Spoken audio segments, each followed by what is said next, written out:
Hello. I've had some requests, quite a lot of requests lately from people wanting to know more about punkwood. The fact that it has wood in its name, people get confused between punkwood and ordinary wood.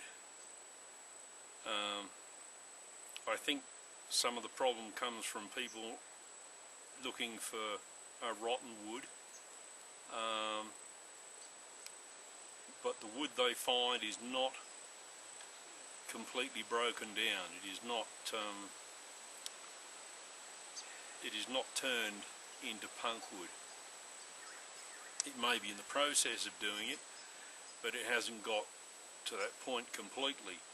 And unless it's got to that point completely where it's light and it's soft to the touch and it's spongy, then it's not going to work. Now, I know some people say they've managed to catch sparks on pieces of charred wood. That's good. I've tried it and it hasn't worked with the woods that I've used. Oh, hello, I've got some fantails paying me a visit here. Hello, little ones. Yes, okay. It happens. I get out in the bush and little birds tend to come and visit me. I don't know why.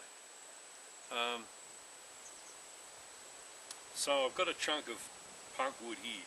My wife actually found this chunk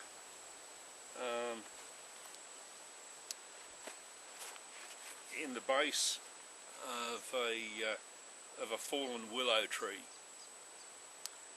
and it was a very lucky find. It's a great hunk, and as you can see, it's pretty light.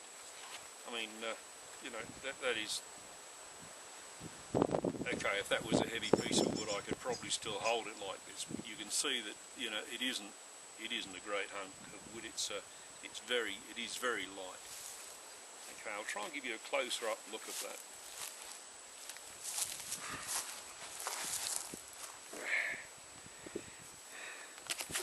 Okay, if you look at the end here, I can squeeze this. I can pull it out with my hands.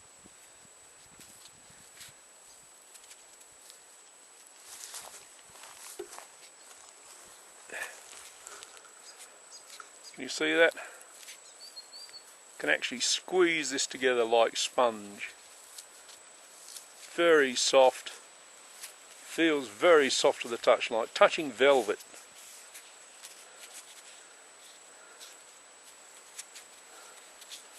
And it's very spongy. In fact, one of the names for punkwood is sponge. Okay, well that's basically it.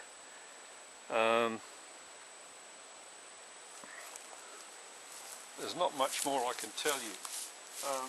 It's formed by a wood destroying fungus, and basically this is dry rot. Okay, and you get dry rot in houses, in timbers, same sort of thing. This is dry rot in trees. The species of tree doesn't really matter. As I say, this one's from willow, but I found some in gum trees, in the mountain gum, stringy barks. Of course, this is trees in Australia, but you can find the same overseas in Europe and in America. The wood destroying fungus is pretty much worldwide, I think, and that's what causes dry rot worldwide, and therefore you can find punkwood worldwide. It's one of the tinders that you can find pretty much everywhere. So that's about all I have to say about it. I can't say much more, I guess. You will see the colour of this one. It's, I guess, is a honey colour. If you break it off, it gets whiter. Some of it is very white. You can see it from a distance in the base of a fallen tree. If you see white anywhere around in the woods, go check it out, because that's possibly what it is. I've read that it can be a darker brown, and this is quite a tan colour, to black. I've never seen any black, but I would imagine that different trees having different tannins in the bark, etc., could in fact change the colour of the punkwood. So be adventurous, check things out.